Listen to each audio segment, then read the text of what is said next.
나도 따라가오.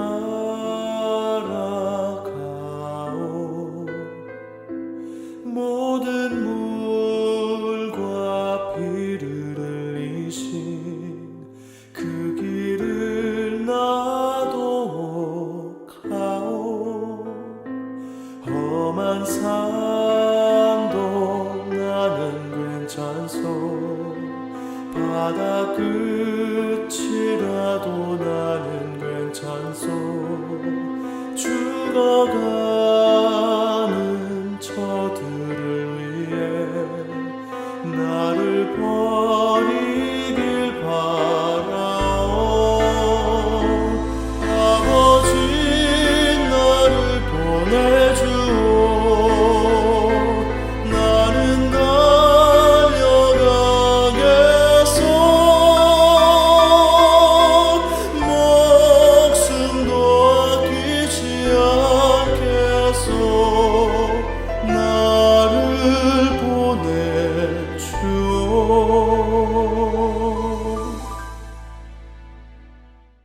안녕하세요. 이 시간도 계속해서 사도행적 12장 공부하도록 할 것입니다. 오늘의 제목은 박해자에서 제자로. 누구를 얘기하는지 아시지요? 이제 오늘 12장부터 사도 바울이 활동하는 긴 얘기들이 기록되고 있습니다. 그 사이에 베드로의 얘기가 잠깐 등장하지만 대부분 이제 사도 바울의 전도 여행에 관한 기록들이 기록되어 있어요. 유대교 지도자로서의 사울이 예수님을 만나고 경험하면서 사도 바울이 되는 그 과정을 오늘 우리는 좀 깊이 한번 살펴보면서 우리 자신이 육의 사람에서 성령의 사람으로 거듭나는 과정이 또 어떻게 예수님을 만남으로 일어나야 되는지, 우리가 오늘 이 공부를 하는데 그저 단순하게 사도 바울의 그 얘기만 하고 끝날 것이라면 오늘날 우리에게 무슨 큰 도움이 되겠습니까? 그죠? 그런데 사도 바울이 되는 그 경험을 통해서 이제 우리가 예수님 만나고 이 시대에 예수님의 제자가 되는 것이 참 중요하거든요. 우리가 사도행적 11장까지 공부를 했을 때에 이제 예수님께 안수받은 12 제자를 중심으로 해서 시작한 사도시대 교회가 성령의 능력을 옷 입고 점점 퍼져서 이제는 지난 장에서 서대반의 순교로 인하여 예루살렘에 모여있던 제자들이 또 그리스도인들이 다 뿔뿔이 이제 흩어지면서 이방 나라로 복음이 나가기 시작하고 사마리아 땅에서 빌립이 복음을 전한 얘기들이 기록되어 있잖아요. 그런데 사도시대 교회를 시작하는 복음을 전하기 위하여 성령의 능력을 입고 일했던 사람들이 다 평신도들입니다. 예수님의 제자들은 유대교 지도자들 중에는 한 사람도 포함되지 않았어요. 이 12 제자에게 약속하신 성령이 임했을 때에 그들은 더 이상 연약한 사람들이 아니었거든요. 자기들의 힘으로 자기를 전하는 게 아니라 예수님이 보내주신 성령의 힘을 통해서 그 예수님을 증거하는 일을 사도들이 했거든요. 그래서 우리는 초대교회가 성령운동으로 시작될 때에 평신도들이 일어났다는 것 좀 깊이 생각할 필요가 있는 주제고요. 왜냐하면 마지막 시대에 전파될 셋째 천사의 기별에 큰 외침을 하고 나갈 마지막 복음사업은 평신도들의 성령운동으로 맞춰질 것을 우리가 보는 것이에요. 그런데 초대교회가 일어나면서도 훌륭한 지도적 역할을 하던 니고데모 같은 사람들이 제자들의 활동에 참여를 했고, 이제 오늘 이 사울과 같은 이런 유력한 젊은 지도자가 예수님을 만나면서 그 사도들과 함께 이 복음 사업에 같이 참여를 해요. 그러면 오늘 본문의 말씀은 사도행전 9장 1절부터 19절까지 있는 내용을 읽어드리도록 하겠습니다. 사울이 주의 제자들을 대하여 여전히 위협과 살기가 등등하여 대제사장에게 가서 다메섹 여러 회당에 갈 공문을 청하니 이는 만일 그 도를 쫓는 사람을 만나면 물론 남녀하고 결박하여 예루살렘으로 잡아오려 함이라. 사울이 행하여 다메섹에 가까이 가더니 호련히 하늘로서 빛이 저를 둘러 비추는지라. 땅에 엎드러져 들음에 소리가 있어 가라사대 사울아 사울아 내가 어찌하여 나를 핍박하느냐 하시거늘 대답하되 주여 니시오니이까 가라사대 나는 내가 핍박하는 예수라. 내가 일어나 성으로 들어가라. 행할 것을 내게 이를 자가 있느니라 하시니 같이 가던 사람들은 소리만 듣고 아무도 보지 못하여 말을 못하고 섰더라. 사울이 땅에서 일어나 눈은 떴으나 아무것도 보지 못하고 사람의 손에 끌려 다메섹으로 들어가서 사흘 동안을 보지 못하고 식음을 전폐하니라. 그때에 다메섹에 아나니아라 하는 제자가 있더니 주께서 환상 중에 불러 가라사대 아나니아야 하시거늘 대답하되 주여 내가 여기 있나이다 하니 주께서 가라사대 일어나 집가라 하는 거리로 가서 유다 집에서 다소 사람 사울이라 하는 자를 찾으라. 저가 기도하는 중이다. 저가 아나니아라 하는 사람이 들어와서 자기에게 안수하여 다시 보게 하는 것을 보았느니라 하시거늘 아나니아가 대답하되 주여 이 사람에 대하여 내가 여러 사람에게 듣사온즉 그가 예루살렘에서 주의 성도에게 적지 않은 해를 끼쳤다 하더니 여기서도 주의 이름을 부르는 모든 자를 결박할 권세를 대제사장들에게 받았나이다 하거늘 주께서 가라사대 가라. 이 사람은 내 이름을 이방인과 임금들과 이스라엘 자손들 앞에 전하기 위하여 택한 나의 그릇이라. 그가 내 이름을 위하여 해를 얼마나 받아야 할 것을 내가 그에게 보이리라 하시니 아나니아가 떠나 그 집에 들어가서 그에게 안수하여 가로되 형제 사울아 주 곧 내가 오는 길에서 나타나시던 예수께서 나를 보내어 너로 다시 보게 하시고 성령으로 충만하게 하신다 하니 즉시 사울의 눈에서 비늘 같은 것이 벗어져 다시 보게 된지라. 일어나 침례를 받고 음식을 먹음에 강건하여지니라. 사울이 다메섹에 있는 제자들과 함께 며칠 있을세. 자, 사울은 30대 초반에 오늘의 이 회심의 경험을 합니다. 그리고 이때가 AD 35년이에요. 그리고 AD 67년에 사도 바울이 63세쯤 되었을 때에 그가 참수형으로 순교당해요. 그러니까 뭐 거의 30년 가까운 세월 동안 참 열심히 일을 했다고 보겠지요. 그러니까 AD 70년에 예루살렘 멸망했죠. 그 멸망되기 몇 년 전에 아마 바울은 이 세상 사람이 아니었습니다.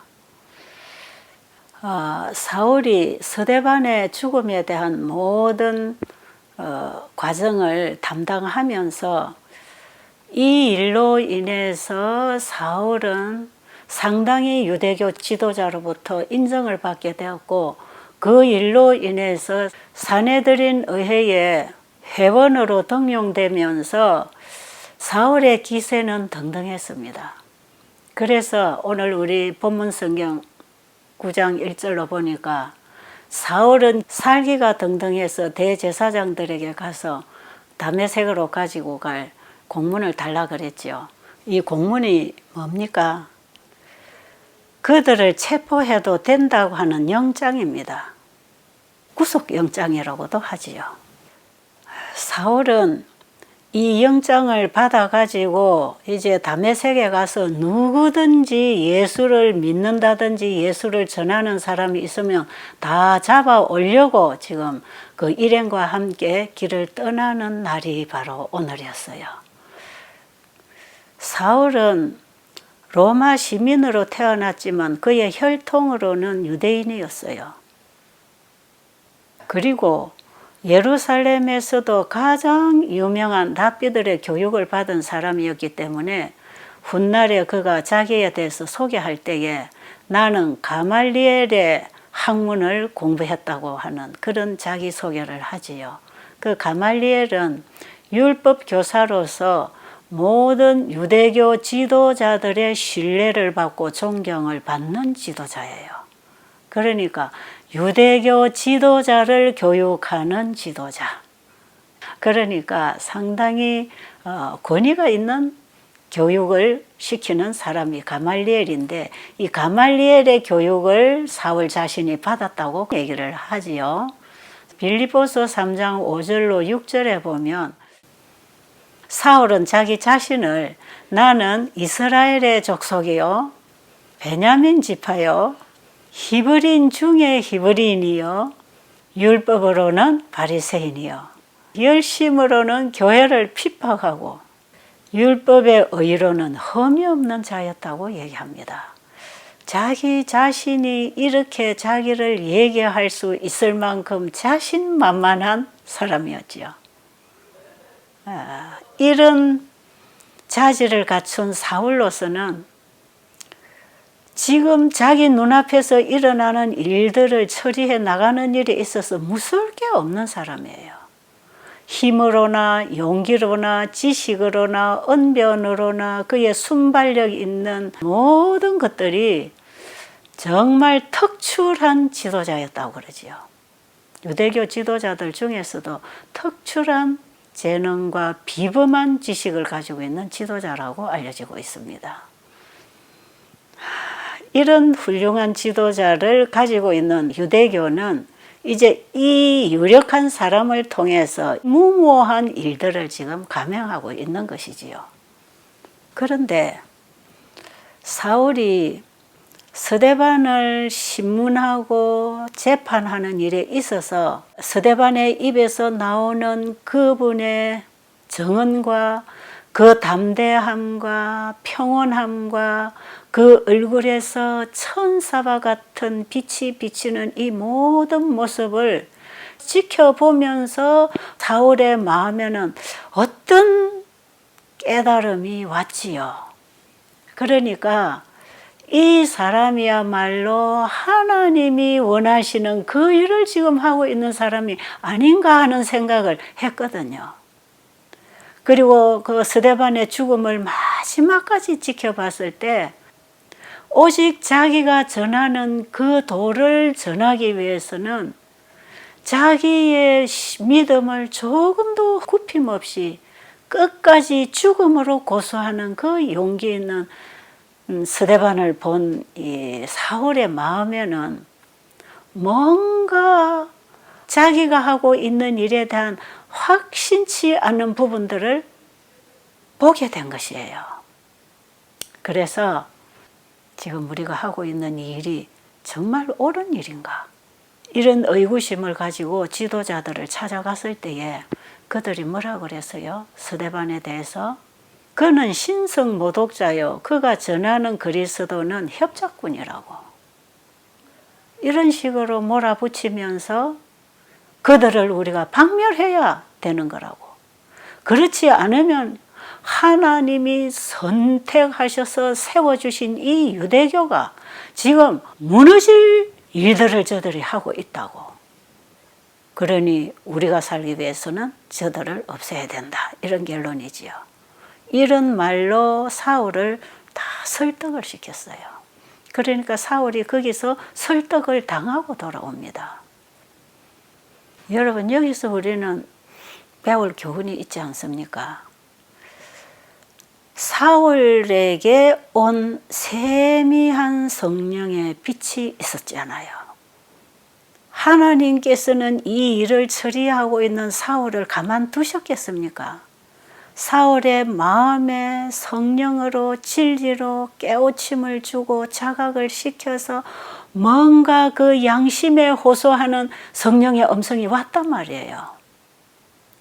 그 예민한 양심이 성령의 음성에 반응해야 됐잖아요. 그런데 그 음성을 듣고 사울은 교회 지도자를 찾아가서 물어봤다는 거지요. 그런데 그 말에 지도자들이 호락호락 사울의 그 마음에 동조했겠습니까? 그럴 리가 없지요. 이거는요, 우리에게 주시는 하나의 교훈이 있는데, 성령께서 우리에게 주시는 세면 음성을 듣고 진리의 빛이 왔을 때 사람에게 물어보지 말고 그 진리에 반응하는 순종을 해야 됩니다. 그래야 점점 더 밝은 빛으로 인도를 받아서 하나님의 종으로 일할 수 있는 것이에요. 그래서 우리는 항상 말씀의 빛이 올 때에 말씀에서 확인하고 말씀에서 힘을 얻고 말씀을 따라 나가야지, 그 깨달은 말씀을 가지고 믿지 않은 사람들에게나 지도자에게나 어떤 사람에게 물어보는 것은 참 위험한 것이에요. 그런데 결국 사울은 지도자에게 가서 물어보고 그게 설득을 당했지만 사울의 내면에 있는 하나의 교만심이 있었던 게 뭐였냐 하면, 사울은 자신이 받은 교육이 너무 많았어요. 그러니까 자기가 이 정도로 내가 교육을 받았는데 하는 그런 어떤 편견된 정신이나 아니면 자기가 랍비들을 존경하고 있는 그 랍비들에 대한 존경심이 그들의 말에 맹종하게 되는 결정을 내리게 된 것이에요. 그리고 이 젊은 나이에 갖추어질 대로 다 갖추어지고 얻을 수 있는 지위를 다 얻고 혈기왕성하고 용기백배한 이 젊은 청년으로서 우쭐해지고 싶은 생각이나 유대교 안에서 더 출세하고 싶은 이런 욕망이 있었지 않겠어요? 그러니까 세미하게 들려오는 그 양심의 소리를 무시하고 지도자들의 말에 합세를 하면서 그 일을 감행하기로 결정했던 것이에요. 그래서 오늘 그의 일행과 함께 다메섹으로 출발합니다. 그런데 이 사울의 일행은 물도 없고 풀도 없고 더운 메마른 땅을 밟아서 한나절을 걸어오다 보니까 얼마나 지치고 목마르고 힘들겠어요. 그런데 정오쯤 되었을 때에 다메섹이 거의 가까운 입구까지 도착을 했을 때 거기에는 맑은 시냇물이 내리고 푸른 숲이 있고 과일나무들이 있고 신선한 공기를 마시고 쉴 수 있는 이런 그늘이 있었단 말이에요. 또 그 밑으로 내려다 보이는 평온한 도시들이 보이면서 아, 이제 다 왔구나 하는 한숨을 내쉬면서 쉬고 있었어요. 그때에 하늘로부터 환한 빛이 그들을 비추기 시작했어요. 사도행전 26장 13절에 보면 해보다 더 밝은 빛이 비추었다고 기록되어 있습니다. 너무 빛이 밝았기 때문에 눈이 어두워져 버렸어요. 그 밝은 빛을 감당할 수 없어서 땅에 엎어져 있을 때에 하늘로부터 음성이 들려왔어요. 사울아, 사울아, 어찌하여 네가 나를 핍박하느냐? 가시채로 뒷발질하기가 네게 고생이니라. 이런 말씀이 들려왔어요. 여기 가시채를 뒷발질하기가 네게 고생이다 했을 때, 여러분, 뒷발질을 하면서 가시채를 자꾸 치면은 발이 얼마나 아프겠어요? 근데 그 가시채는 짐승들이 주인의 말을 안 들을 때에 가시채를 가지고 친다고 합니다. 그런 가시채. 그런데 이 말은 그 당시에 그 지역에서 흔히 사용하고 있는 속담을 말씀하신 것이에요. 그런데 가시채를 뒷발질한다는 이 말의 의미는 자기 마음속에 성령께서 강하게 역사하셨는데도 불구하고 그것을 무시하고 지금 그들을 잡아 죽이려고 공문을 받아서 다메섹으로 가는 이 사울의 마음 상태를 지금 하나님께서 정확하게 지적을 해주는 것이지요. 지금 네 안에 이런 전쟁이 싸움이 일어나고 있다. 이것을 하는 동안에 이것이 너에게는 고생이 되는 것이다. 이 속담을 이용해서 주님이 말씀하셨을 때에 사울은 그 의미를 자기 경험을 통해서 알아들었다 이 말이에요.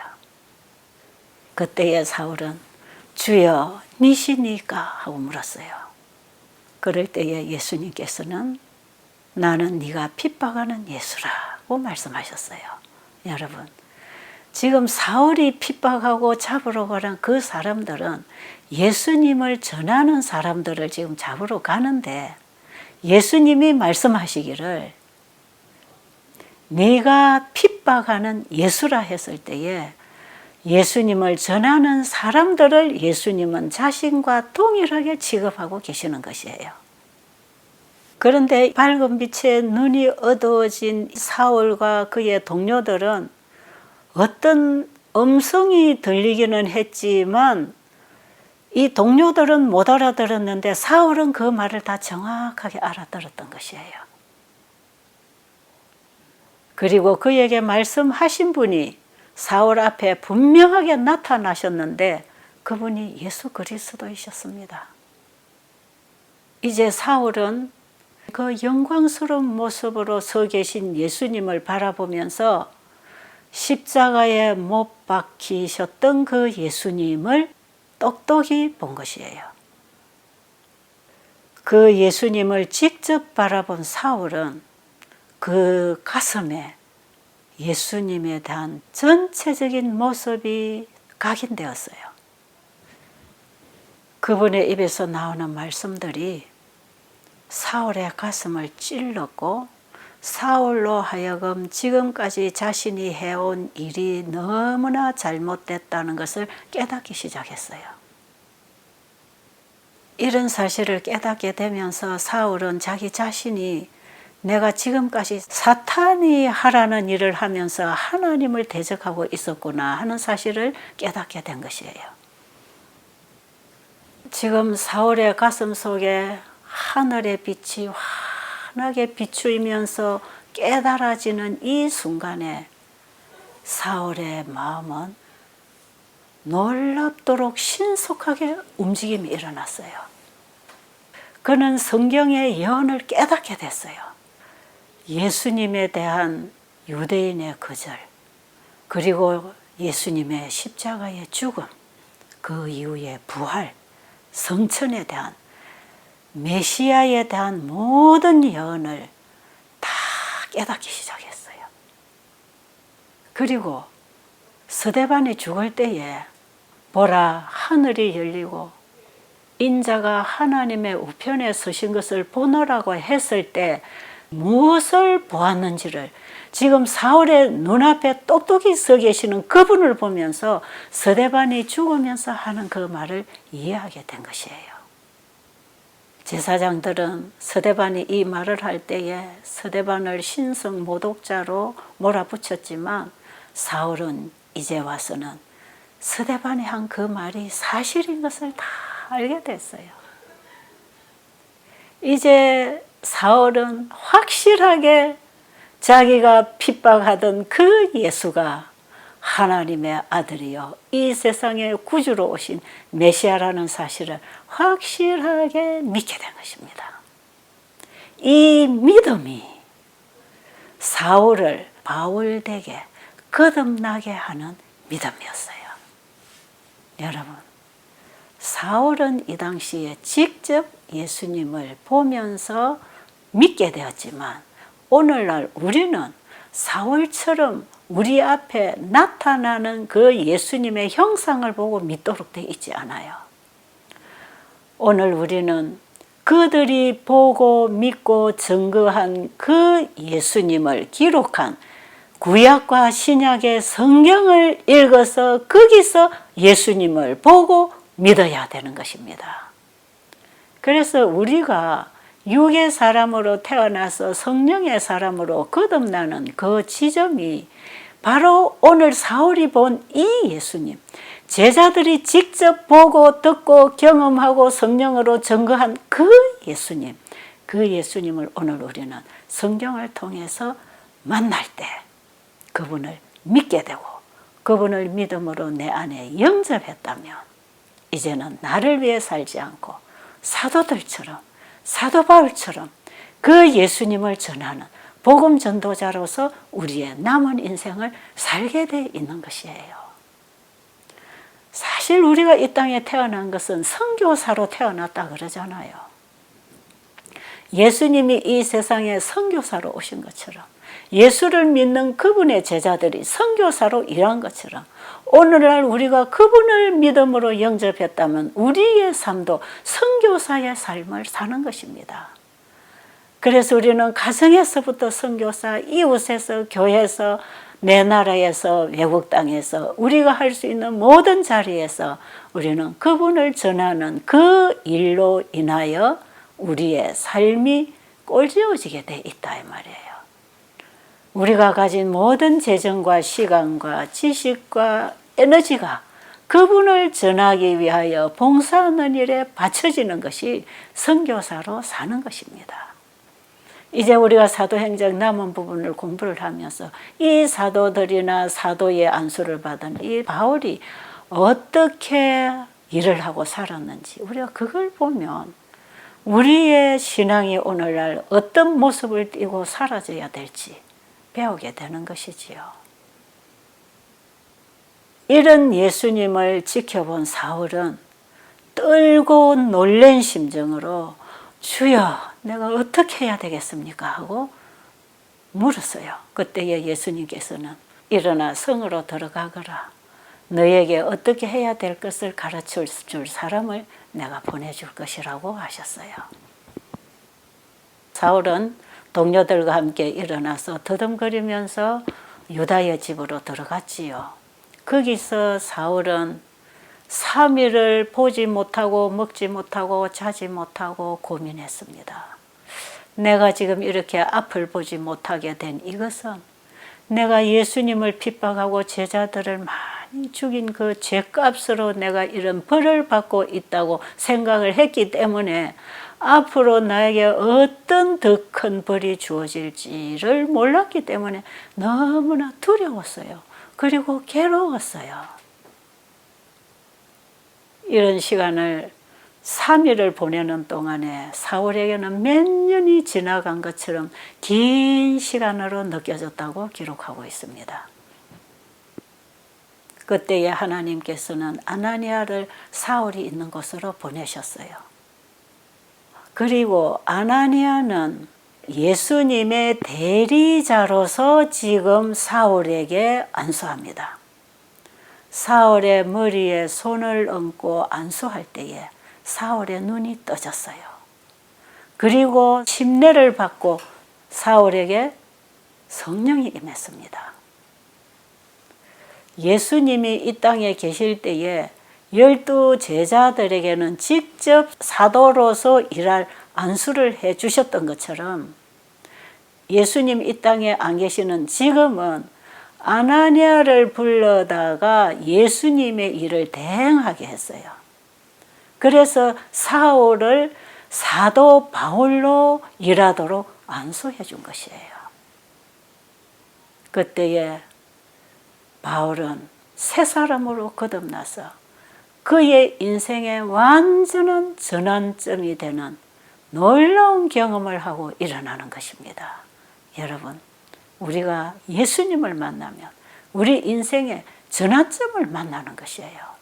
옛날에 내가 가치를 두고 열심히 일하고 살아가던 거기에 가치가 있는 게 아니라 이제는 하늘에 속한 일을 하면서 하늘의 가치를 두고 하늘이 보낸 기별을 받고 그 기별을 전하고 사는 사람으로 인생이 완전히 바꾸어지는 것이에요. 여러분, 오늘 우리는 사도 바울이 회심하는 이 경험이 우리의 회심의 경험과 만나져야 되고요. 그럴 때에 이제 사도 바울에게 임하신 예수님을 바울은 나의 복음으로 만났기 때문에 나의 복음을 증거하면서 그가 남은 인생을 보낸다 이 말이에요. 그래서 로마서 16장 25절로 보면 나의 복음을 전한다고 그는 얘기했거든요. 나의 복음과 내가 전파하는 이 복음은 영세 전부터 하나님 속에 감추어져 있던 그 비밀의 계시가 이 땅에 나타내신 바 된 예수를 내가 지금 전가하고 있다. 그 예수가 사도 바울의 자기 복음이었습니다. 계시록 14장 6절에 보면 영원한 복음을 전하는 새 천사는 영원한 복음을 가졌다 그랬잖아요. 바울이 예수님을 만나서 예수님을 가지고 그 예수님을 자랑하고 증거해서 전파했던 것처럼 영원한 복음이신 예수님을 믿음으로 만나고 그분을 가진 자는 이 시대에 새 천사의 기별을 전하는 새 천사들이 되는 것입니다. 사도시대에 일어났던 이 놀라운 성령의 역사가 마지막 시대 교회, 마지막 성도들, 바로 이 새 천사의 기별을 전하는 이들에게 그 능력이 주어질 것이 약속되어 있어요. 지금 우리는 그 새 천사로 준비되어서 새 천사의 기별을 전하는 자리에 우리의 남은 인생의 삶이 사라져야 된다 이 말이에요.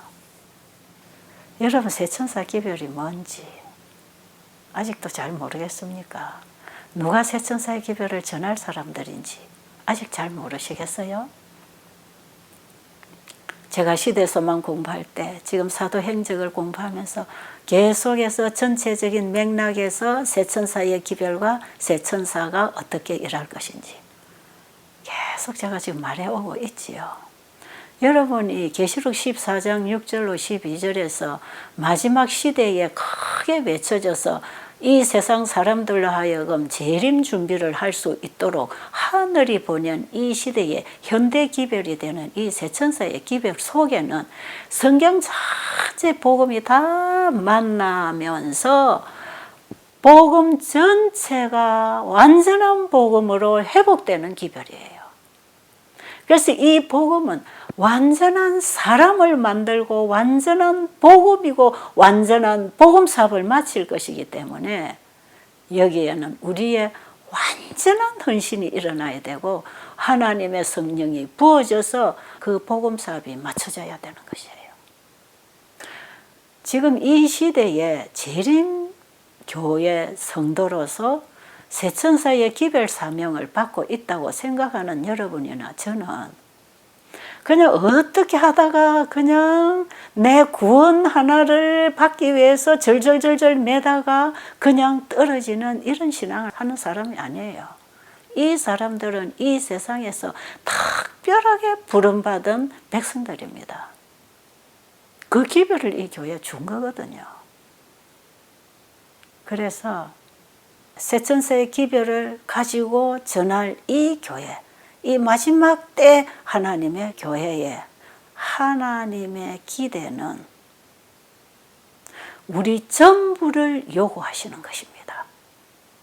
100% 하나님 손에서 다시 빚어지고 그분에게서 온 기별과 힘으로 복음 전파를 할 사람들이에요. 그래서요, 우리는 지금 내가 어떻게 전적으로 그분에게 들어지고 깊은 회개를 통해서 오직 예수님을 내 안에 모시고 예수 안에서 사랑으로 역사하는 그 믿음으로 하나님의 계명을 지켜 하나님의 율법을 회복하는 백성으로 온 세상에 하나님께 영광을 돌리는 백성이 되어야 하는지, 이런 부분을 우리가 지금 공부해야 된단 말이에요. 우리는 지금 이 시대에 주신 하늘의 기별이 뭔지를 알아야 하고, 이 시대에 하나님이 우리에게 요구하시는 의가 무슨 의인지를 알아야 해요.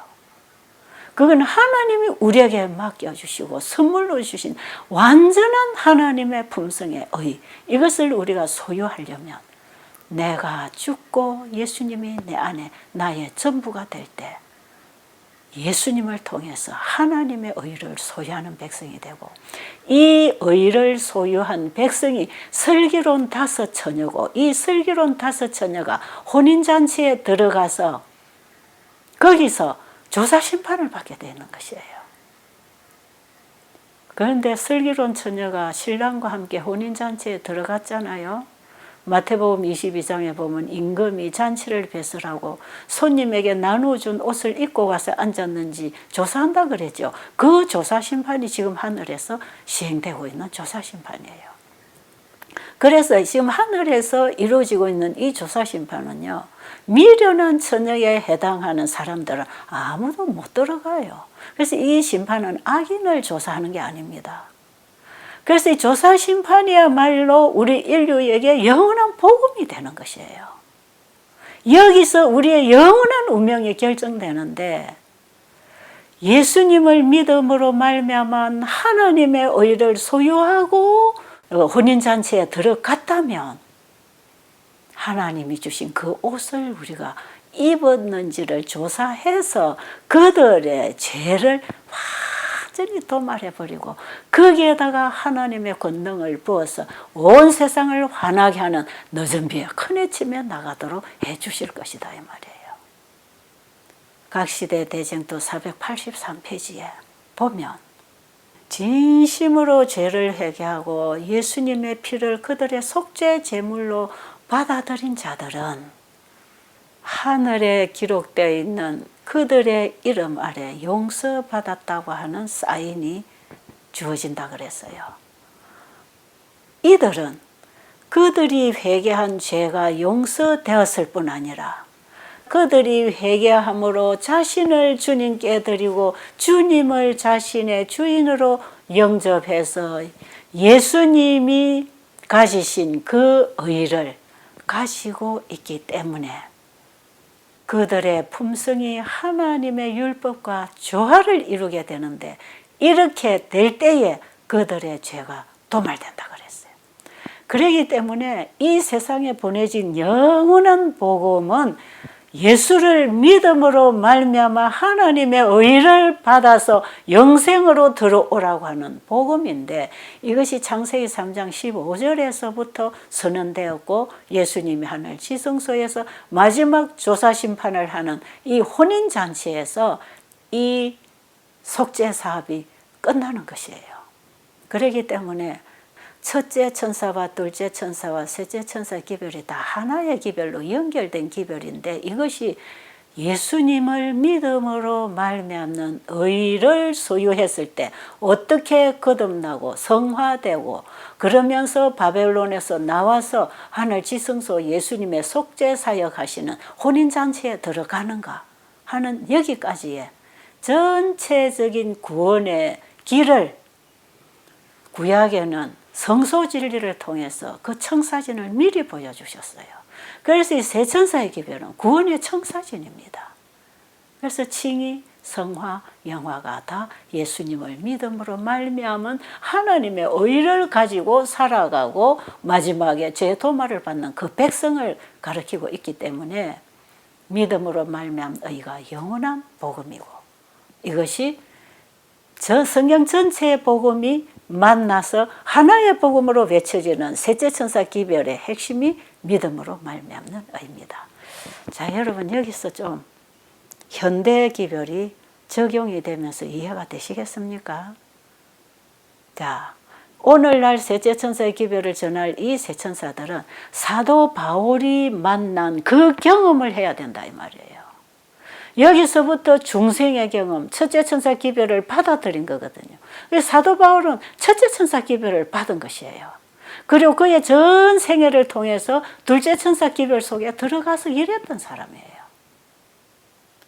아직 때가 되지 않았기 때문에 사도 바울이 마지막 셋째 천사 기별의 경험에 들어가지 못했지만 그는 그 기별을 전했습니다.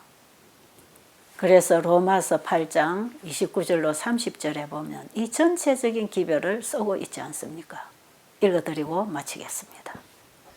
로마서 8장 29절로 30절. 하나님이 미리 아신 자들로 또한 그 아들의 형상을 본받게 하기 위하여 미리 정하셨으니 이는 그로 많은 형제 중에서 맏아들이 되게 하려 하심이니라. 또 미리 정하신 그들을 또한 부르시고 부르신 그들을 또한 의롭다 하시고 의롭다 하신 그들을 또한 영화롭게 하셨느니라. 사도 바울은 그가 예수님을 만난 이후에 그 예수님을 영원한 복음으로서 증거하고 있어요. 그래서 로마서 전체가 영원한 복음이죠. 믿음으로 말미암는 의를 쓰는 책 아닙니까? 그 로마서 전체가 성경 전체를 포함하고 있는 영원한 복음이고, 이 복음을 로마서 8장 29절과 30절에 압축해서 전체적으로 정리를 해놓은 것이에요. 이 구속의 경륜은 하나님이 미리 아시고 정하시고 잃어버린 하나님의 형상을 회복하기 위하여 아들을 이 땅에 보내주시고, 그분을 우리가 믿음으로 의롭게 되고 의롭게 된 그들을 하늘 백성으로 영화롭게 만들어주는 이 구속의 경륜 전체를 이 두 성경절 속에서 함축을 시켜서 써주신 거거든요. 왜 오늘 사도행적 공부하면서 또 세천사기별이 나오나 여러분 혹시 그렇게 생각할지 모르겠지만, 지금 이 사도행적은요 마지막 시대의 세천사의 기별을 전할 우리를 준비시키기 위해서 주신 기별이에요. 그리고 사도 바울의 경험이 우리의 경험이 되어서 우리가 증인이 돼서 천국 복음을 전파해야 된단 말이에요. 그러니까 앞으로 우리가 사도행적 남아있는 부분, 특히 바울의 행적을 이제 우리가 공부할 때, 그리고 거기 베드로나 요한이나 이런 이제 몇몇 사도들을 지금 기록하고 있는 이 내용은요, 오늘날 우리의 신앙에 우리의 사업에 절대적으로 필요한 현대기별입니다. 그렇기 때문에 사도행적은 현대기별로 연결시켜서 공부할 필요가 있다. 제가 처음부터 그 얘기를 해왔잖아요. 자, 그런 의미에서 여러분 조금 더 우리의 시야를 넓혀서 전체적인 복음을 이해하면서 이 공부를 하도록 그렇게 하시면 좋겠습니다.